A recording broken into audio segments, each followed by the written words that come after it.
I got so much motherfucking design on right now. Break it down, bring it back, make it clap. I got 3 old thoughts, new block, where that day. Bitches on my line, and you know. Halo guys, Assalamualaikum warahmatullahi wabarakatuh. Perkenalkan, nama saya Muhammad Maulana. Ya, di video kali ini saya akan menjelaskan sedikit tentang apa sih itu pembelajaran organisasi. Ya, sebelum itu izinkan saya memperkenalkan diri. Mungkin buat teman-teman di sini udah tahu kan siapa saya. Ya, saya Muhammad Maulana, biasa disebut dengan Maula atau Maul.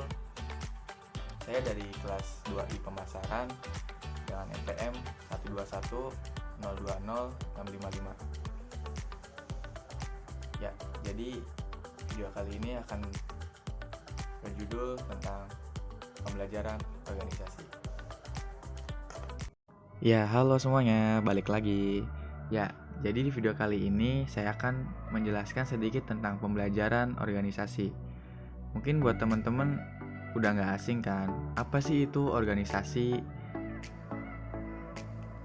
Ya, buat teman-teman kalau ada yang tahu organisasi itu apa, mungkin bisa komen aja di bawah sebelum video ini mulai. Ya, jadi saya akan menjelaskan apa sih itu organisasi, apa sih pembelajaran yang harus kita dapat. Organisasi adalah entitas yang terdiri dari sekelompok atau individu yang bekerja sama untuk mencapai tujuan atau melakukan aktivitas tertentu. Organisasi juga dapat berpotensi dalam berbagai bidang seperti bisnis, pemerintahan, pendidikan, nirbala, atau sekelompok sosial. Di organisasi juga memiliki struktur yang terorganisasi dan memiliki fungsi-fungsi yang ditentukan untuk mencapai tujuan yang telah diterapkan. Fungsi-fungsi tersebut meliputi perencanaan, pengorganisasian, pengarahan, dan pengadilan. Organisasi juga memiliki anggota atau karyawan yang memiliki peran dan tanggung jawab dan masing-masing dalam mencapai tujuan organisasi. Ya, selanjutnya ada konsep organisasi pembelajaran. Di organisasi pembelajaran ini merupakan proses pengembangan performa karyawan dalam organisasi secara kontinu, meningkatkan kapasitasnya untuk mengatasi setiap tantangan dan perubahan. Pembelajaran ini merupakan proses untuk mendapatkan pengetahuan yang dilanjutkan dengan aktualisasi. Selanjutnya ada tingkatan organisasi pembelajaran. Yang pertama ada berpikir sistem. Berpikir sistem ini interaksi antar unsur dalam batas lingkungan tertentu yang bekerja mencapai tujuan.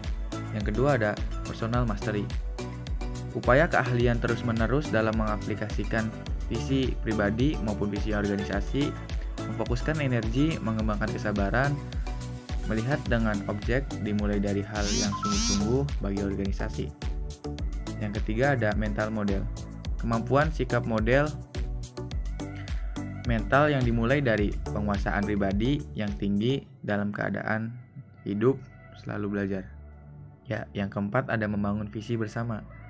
Kenyataannya, pembelajaran terus-menerus sepanjang berhubungan dengan visi kepemimpinan yang memberi inspirasi pada organisasi, merupakan kapasitas untuk berpegang pada gambaran bersama akan keadaan yang ingin diciptakan di masa yang akan datang. Yang kelima, ada pembelajaran. Pembelajaran dalam tim dimulai dengan dialog, merupakan kemampuan anggota tim untuk menunda asumsi dan masuk ke dalam pikiran bersama secara umum. Ya, selanjutnya ada teori pembelajaran dalam organisasi. Yang pertama ada operant conditioning atau Skinner. Yang kedua ada classical conditioning. Yang ketiga ada social learning theory. Operant conditioning bisa dibilang belajar secara sukarela untuk memperoleh imbalan atas prestasi atau kegagalan tersebut. Yang kedua ada classical conditioning. Terdapat respon terhadap suatu objek yang menjadi fokus perhatian sebaliknya. Yang ketiga ada social learning theory. Biasanya disebut bahwa orang atau masyarakat akan melakukan pembelajaran melalui pengamatan dan pengalaman secara langsung. Di pembelajaran organisasi juga terdapat aspek strategis organisasi dan hambatan pembelajaran. Organisasi belajar berkaitan erat dengan upaya mencari jawaban bagaimana organisasi mengantisipasi perubahan lingkungan yang cepat agar bisa bertahan dan tampil sebagai pemimpin di bidangnya. Biasanya ada organisasi belajar. Organisasi yang adaptif dan responsif terhadap lingkungan eksternalnya sekaligus kuat dalam integrasi internalnya.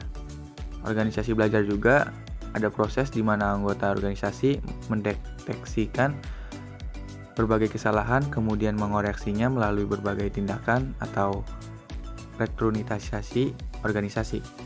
Organisasi belajar juga melakukan proses yang menunjukkan tim manajemen mengubah pembagian model mental, organisasi pasar, dan persaingan mereka.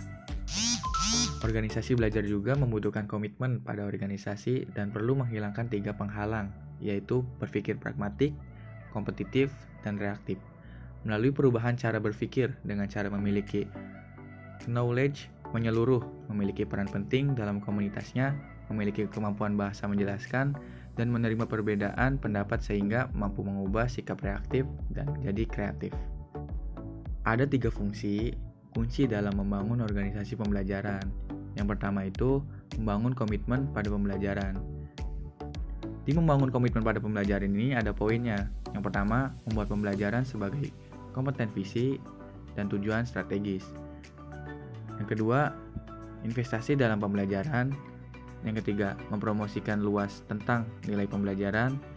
Yang keempat, mengukur tolak ukur, menelusuri pembelajaran. Yang kelima, menciptakan penghargaan dan simbol pembelajaran. Yang kedua, bekerja untuk membangkitkan dan dampak. Di sini juga ada beberapa poin. Yang pertama, implementasi program, perbaikan terus-menerus.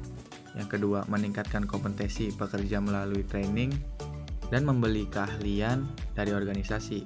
Yang ketiga, eksperimen dengan gagasan dan proses kelas dunia. Yang keempat, identifikasi mental modal proses organisasi. Yang ketiga atau yang terakhir, yaitu bekerja menganalisir gagasan dengan dampak. Yang pertama itu ada menciptakan prasarana yang menggerakkan gagasan sepanjang batas organisasi. Yang kedua, memutar pekerja dari batasan fungsional dan divisional. Mungkin itu saja yang bisa saya dapat sampaikan. Kurang lebihnya mohon maaf. Jika ada salah kata tolong dimaafkan. Sekian dari saya. Kurang lebihnya mohon maaf. Wassalamualaikum warahmatullahi wabarakatuh.